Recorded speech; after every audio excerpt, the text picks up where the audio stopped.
আল্লাহ যে আমাদেরকে দুনিয়ার জমিনে সৃষ্টি করলেন সেটা কি অনর্থক কোনো খামাকা হতে পারে?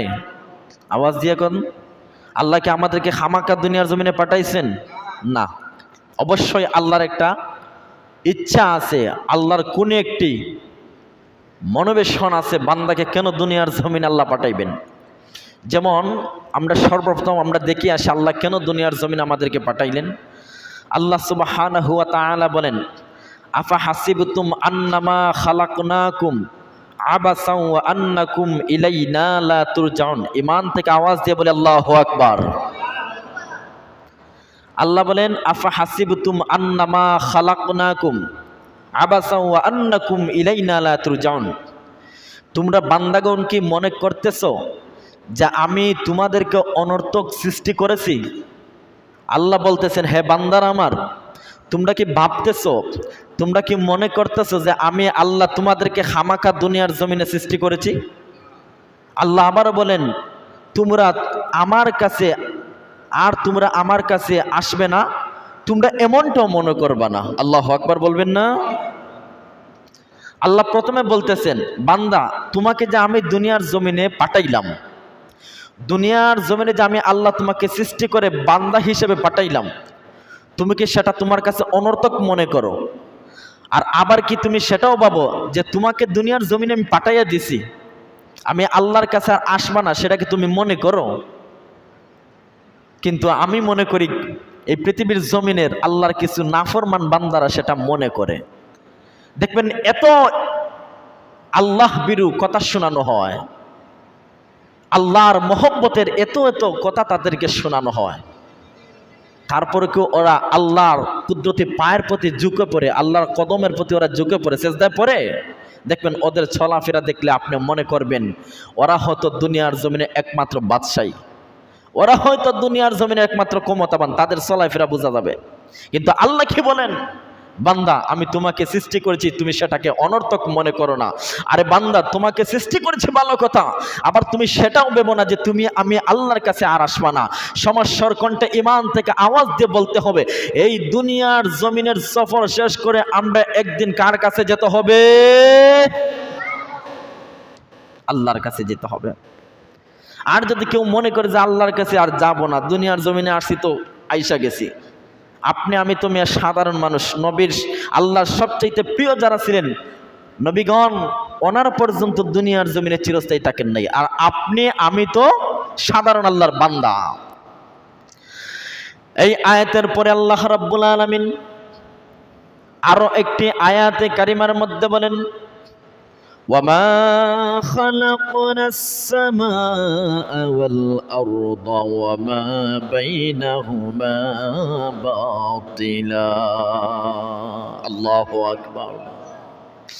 আল্লাহ রাব্বুল আলামিন বলেন, ওয়ামা খালাকনাস সামাআ ওয়াল আরদা, আমি আল্লাহ আসমান এবং জমিনের ভিতরে মা বাইনাহুমা বাতিলা, আমি আল্লাহ আসমান এবং জমিনের ভেতরে যা কিছু সৃষ্টি করেছি, আমি আল্লাহ যা কিছু বানাইছি, আমি আল্লাহ দুনিয়া এবং আসমানের এই সমস্ত কিছুর ভিতরে আমি আল্লাহ কোনো কিছু অনর্থক বানাই নাই। আওয়াজ দিয়ে বলতে হবে কথাটি বলেছেন কে? আল্লাহ নিজে ঘোষণা করে দেয়, হ্যাঁ মানব সম্প্রদায়, আমার গোলাম শুনো শুনো, আমি আল্লাহ ওয়ামা খালাকনাস সামাআ ওয়াল আরদা ওয়ামা বাইনাহুমা বাতিলা, আসমান এমনকি জমিনের ভেতরে আমি আল্লাহ যা কিছু বানাইছি, মনে করুন মানুষ বলেন, জিন বলেন, গাছপালা, তরুণতা, বৃক্ষরাজি যা কিছু আছে, আমার আল্লাহ অনর্থক কোনো কিছুকে বানান নাই, অনর্থক কোনো কিছুকে বানান নাই। আমার আল্লাহ অবশ্যই অবশ্যই আল্লাহ কোনো কারণবশত এই দুনিয়ার জমিনের সমস্ত মাখলুকদেরকে আল্লাহ সৃষ্টি করেছি, বলি সুবহানাল্লাহ। তার মধ্য থেকে আমরা প্রথমে চলে আসি, আল্লাহ মানুষকে কেন বানাইলেন? আল্লাহ মানুষদেরকে দুনিয়ার জমিনে কেন বান্দা হিসেবে বানাইলেন?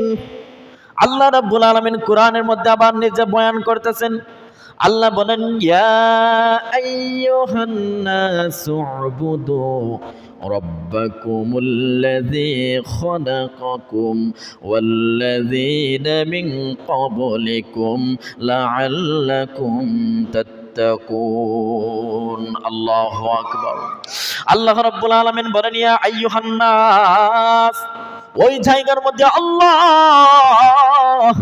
ইমানদার বলে ডাকেন নাই আল্লাহ ওই জায়গার মধ্যে স্পেশাল কাউকে উল্লেখ করেন নাই আল্লাহ বলেন ইয়া আইয়ুহান নাস অর্থাৎ ওই জায়গার মধ্যে আমার আল্লাহ সমস্ত মানুষ জাতিদেরকে আল্লাহ ডেকে ডেকে বলতেছেন সমস্ত মানুষ জাতিদেরকে আল্লাহ বলতেছেন আল্লাহ কে বলতেছেন উবুদু রাব্বাকুমুল্লাযী খালাকাকুম ও হে আমার গোলাম শুনো শুনো আমি আল্লাহ তোমাকে ঘোষণা করে দিলাম আমি আল্লাহ তোমাকে দুনিয়ার জমিনে কোনো পাঠাইলাম আমি আল্লাহ তুমি বান্দাকে দুনিয়ার জমিনে কোনো সৃষ্টি করে আশরাফুল মাখলুকাতের মধ্যে শ্রেষ্ঠ মানব জাতি হিসাবে আমি আল্লাহ নির্বাচিত করলাম বান্দারে আমি আল্লাহ তোমাকে ওই কারণে দুনিয়ার জমিনে পাঠাইলাম উবুদু আমি আল্লাহর ইবাদত করবা আমি আল্লাহর দাসত্ব করবা আওয়াজ দিয়ে বলতে হবে ঈমান থেকে দিল থেকে আওয়াজ দিয়ে বলতে হবে এই দুনিয়ার জমিনে আল্লাহর গোলামি করার জন্য ওই দুনিয়ার জমিনে আল্লাহর দাসত্ব করার জন্য আমাদেরকে বলে দিয়েছেন কে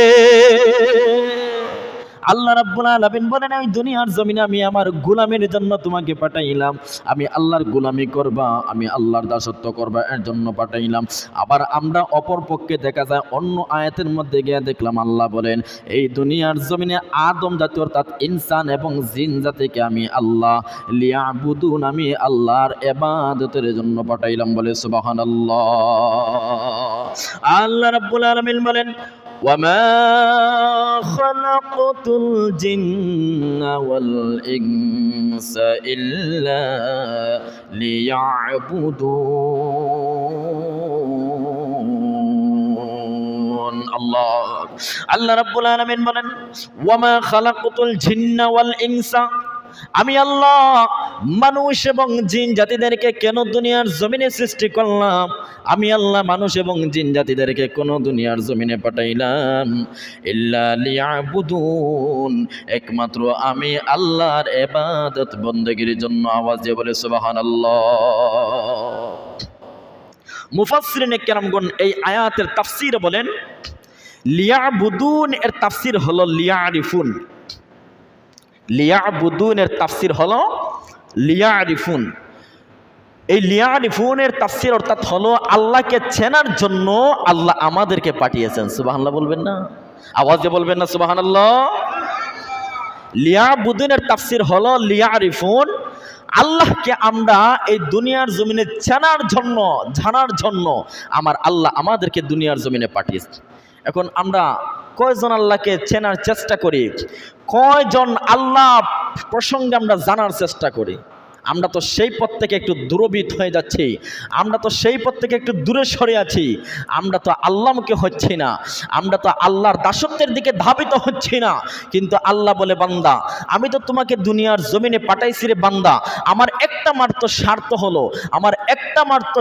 হলো বান্দা তুমি সারাটা দিন তোমার সমস্ত কাম কাজ করো সমস্যা নাই বান্দা কিন্তু তুমি 24টা ঘন্টার মধ্য থেকে বান্দা মাত্র কিছুটা সময় হলো আমি আল্লাহকে তুমি উপহার দাও বান্দা 24 ঘন্টার মধ্য থেকে মাত্র 3টা ঘন্টা আমি আল্লাহর জন্য বেছে নাও অর্থাৎ 5 ওয়াক্ত নামাজের মাধ্যমে আমি আল্লাহর কুদরতি পাই তুমি বান্দা সেজদা দেওয়ার চেষ্টা করো বান্দা সেজদা দিবা তো দিবা আমি আল্লাহকে সেজদা করার দিতে দেরি হবে বান্দা যখন আমি আল্লাহর কুদরতি কদমের মধ্যে তুমি লুটাইয়া পড়বা আমি আল্লাহ তুমি বান্দার মনের সমস্ত নেক হাজত কবুল করে নিব সুবহানাল্লাহ তুমি বান্দা তুমি সেজদা করো সেজদার মধ্যে পড়ে কান্না করো যেমন আল্লাহ রাব্বুল আলামিন বলেন বান্দা জানো তুমি কখন আমি আল্লাহ সবচেয়ে বেশি নিকটবর্তী হও বান্দা বলে গো আল্লাহ আমি তো জানি না সবচেয়ে নিকটবর্তী কখন আপনার হই আল্লাহ বলে বান্দারে যখন তুমি বান্দা আমি আল্লাহকে সেজদা করো আমি আল্লাহর কুদরতি পায়ে যখন তুমি বান্দা সেজদা করো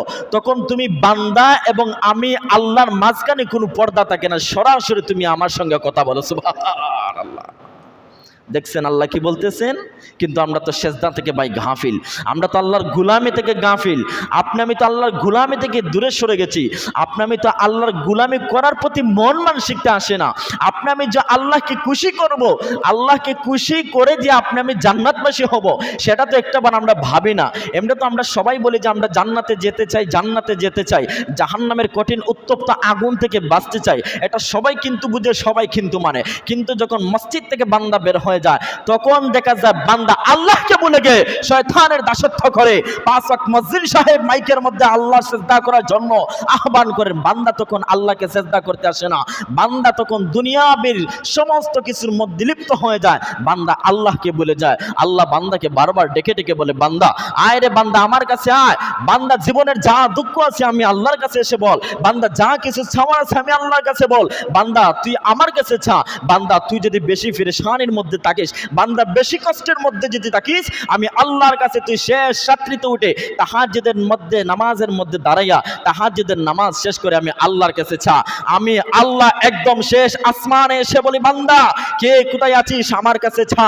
কে গুনাহ মাফের জন্য চাইবি আমার কাছে চা। কে সম্পদের জন্য চাইবি আমি আল্লাহর কাছে চা। কে রিজিকের জন্য চাইবি আমি আল্লাহর কাছে চা। কে অসুস্থতার থেকে মুক্ত পাওয়ার জন্য আমি আল্লাহর কাছে চা। অর্থাৎ আল্লাহ বান্দাকে সারাক্ষণ শেষ আসমানের মধ্যে সে ডাকেন। আর বান্দা তখন আল্লাহর গুলামি থেকে নিমক হারামি করে, বান্দা আল্লাহর গুলামি থেকে দূরীভূত হয়ে যায়, বান্দা আল্লাহর গুলামি থেকে দূরে সরে নাক ডাকায় ঘুম দেয়। তখন আল্লাহ তো বারবার বান্দাকে ডাকে, বান্দাকে বারবার ডাকে।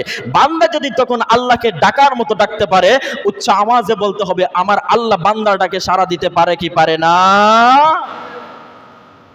বান্দার ডাকে আল্লাহ সাড়া দিতে পারে।